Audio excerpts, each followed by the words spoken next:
want to talk a little bit about, first tell us about, well, before we get into our conversation, tell us a little bit about yourself. Okay, I currently live in a small town called Rockwall, Texas. I'm originally from New York. My husband and I live here, and I currently work at a psychiatric hospital working with individuals who experience their first psychotic break or individuals who need to be stabilized on their medication because it's time for that. And loving Texas, loving life. Yes. Well, I love having you in Texas. I love being able to just quickly call you and say, Miss Chris, I need counseling. It's good to have a homie like that, okay? Yes. Everybody don't have a homie that they can call on and say, girl, I'm about to break down. I'm telling you, I call Miss Chris all the time. So, and that's why I wanted to bring you also. Miss Chris, tell us about your story. How did you get here? How did you get to this place? Tell us about how you got to Texas, and then how did you get to this place where working in this hospital? Gosh, so when I initially set out to work, I had a vocation, and that was working in a bank. And I started understanding that some of the things that people were experiencing that were customers of mine was more than financial issues. So I decided to go back to school, got my bachelor's degree in counseling and psychology, got my master's degree in clinical psych. And as I began to pursue clinical psych and working with individuals, started realizing, I mastered the techniques, but there was something missing. So I decided to go back and hence pursue my doctoral degree and being able to augment my clinical skills with scriptures to be able to help with bringing people to a fuller healing, a fuller level of healing than what I was currently seeing. I believe God brought me to Texas because there were things here in Texas that I could learn that I would not be able to learn in other places. And so right now, I'm just here in Texas and enjoying it. Oh, awesome. Awesome. But what inspired you to, you said that you wanted to incorporate scriptures. So what inspired you to do that, to start incorporating the scriptures? I started working initially with families and doing in-home therapy, and it was called Intense Family Therapy. And I started noticing that I could provide the family with the techniques, but that was only changing behaviors. Mm-hmm. That wasn't truly getting to the heart of the matter. Needing to change behaviors was easy. I can ask a person to change how they do one thing versus another. But what was really needed was being able to change the heart, being able to change the mind and understand why the way of thinking needed to change and why the heart needed to change.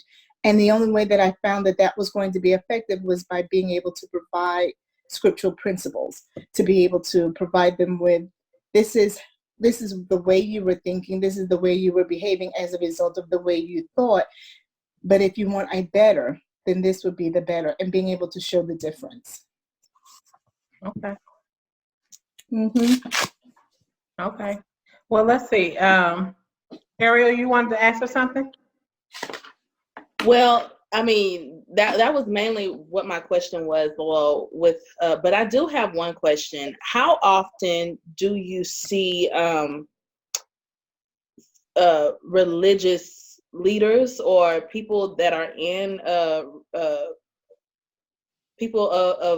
people who are spiritual? How often do you get those people to come and see you? Because quite frankly, most people who are religious or most people who are spiritual, they don't believe in psychology. They don't believe in sitting with someone and speaking to someone on the weekly or on the monthly. They just believe if I just take it to Jesus, I'm good. Now, I don't believe in that. Because I'm sorry, I just don't. Right, because I done took some stuff to Jesus and then have to go take it to somebody else. That I need, and I know that the Lord has put on this God-given earth for us to have, and so I don't believe that way. I truly believe. I've been in therapy for about 3 years now. Okay. Consistently, and so it took me a while to get to that place.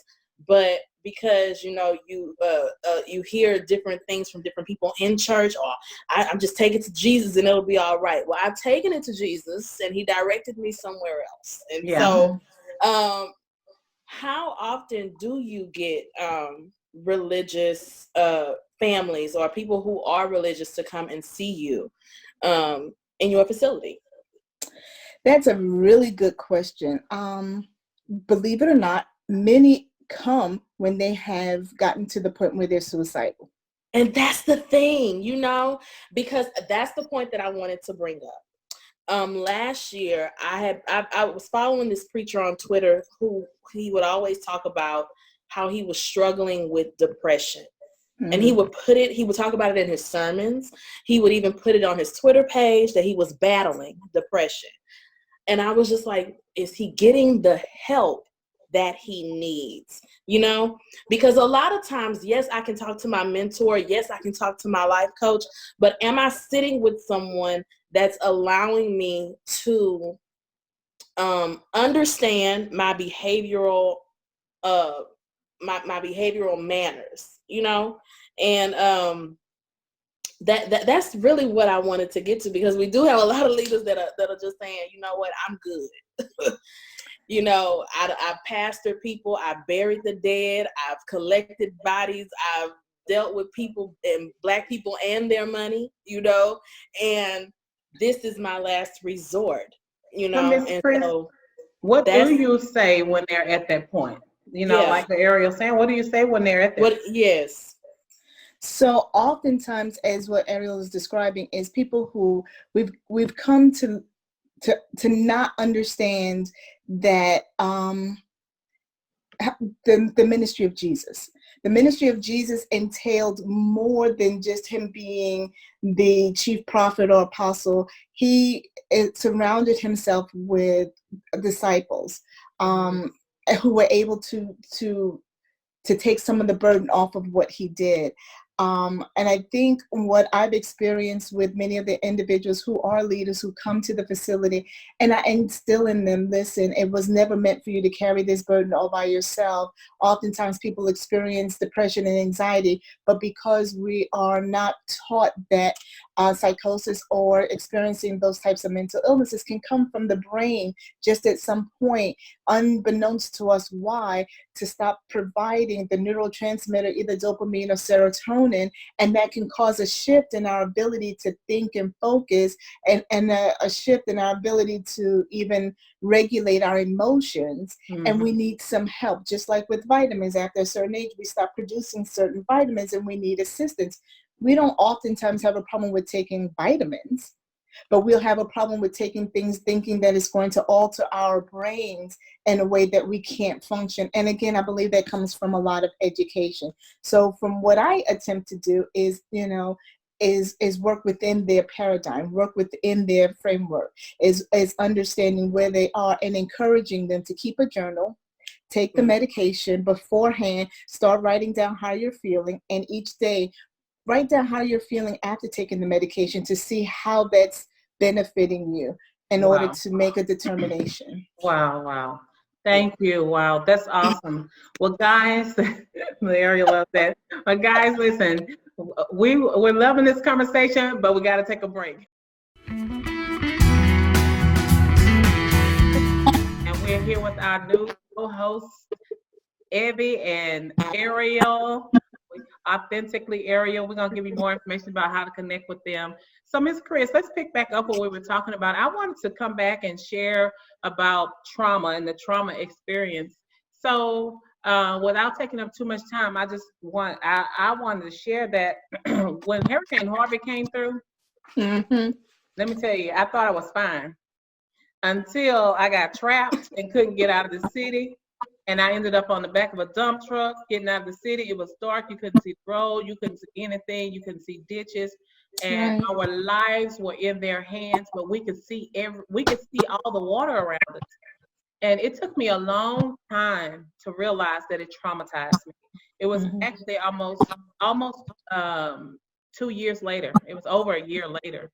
And I was in schools, in a classroom, and the kids were they were switching classes, and they running, and out of nowhere, I just I just felt like something, just life stopped, and I was stuck in this moment. Like they were running, but I couldn't keep up with it, you know. So my mind just had this moment where I just couldn't handle it anymore.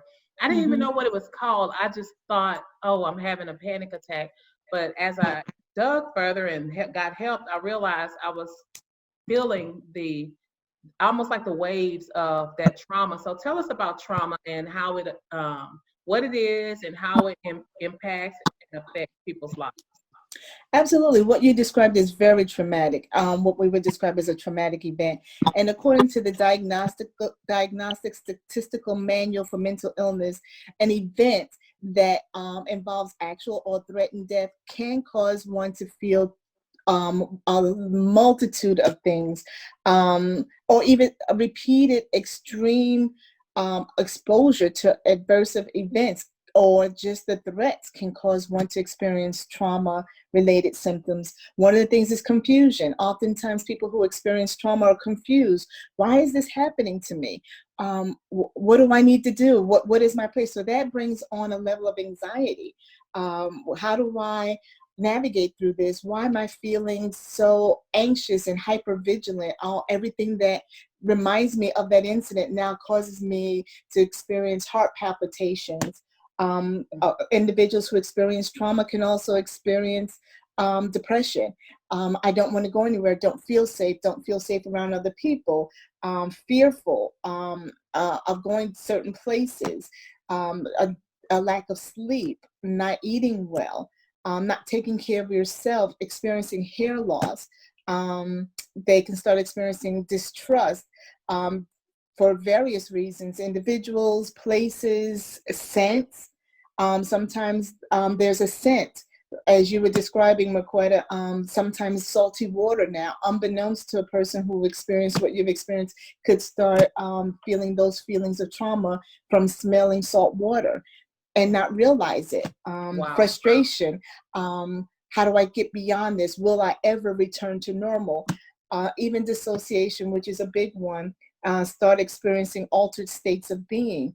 And it can trigger a lot of different things. And even with what we're experiencing right now with the COVID-19, I anticipate many people experiencing trauma-like symptoms and needing to be treated for trauma. Wow, wow. Wow. Well, Miss Chris, we're going to have to get you back on so that you can share more, because I think this is ongoing. I think people need to constantly tend to their mental health.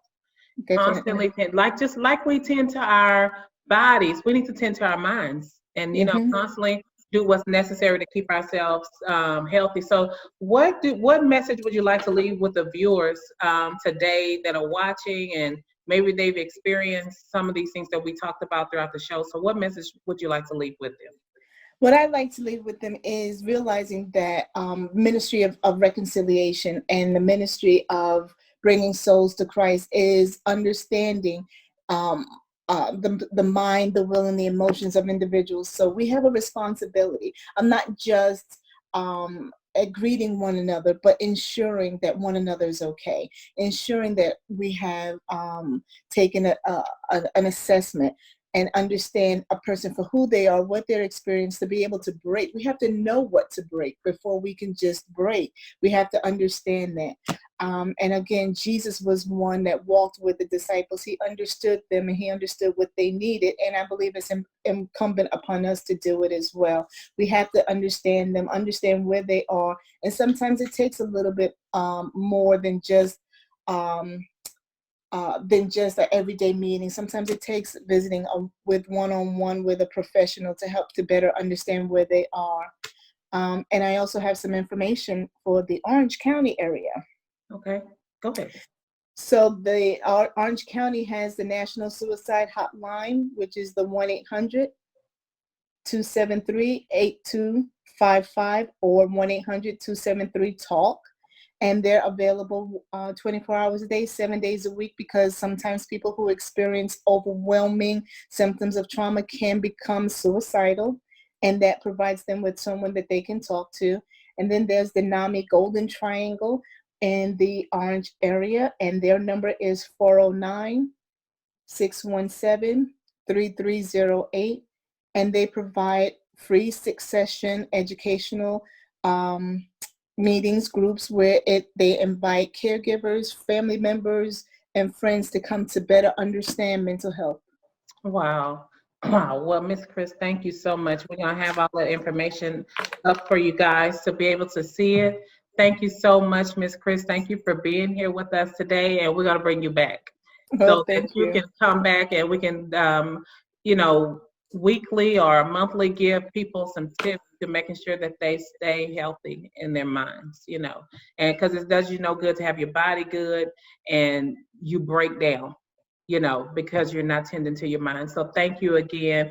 And Miss Chris, how can they connect with you? Or, well, you know what? We'll get that information to them. Okay. Connect to our website. You'll be able to get that information. We'll be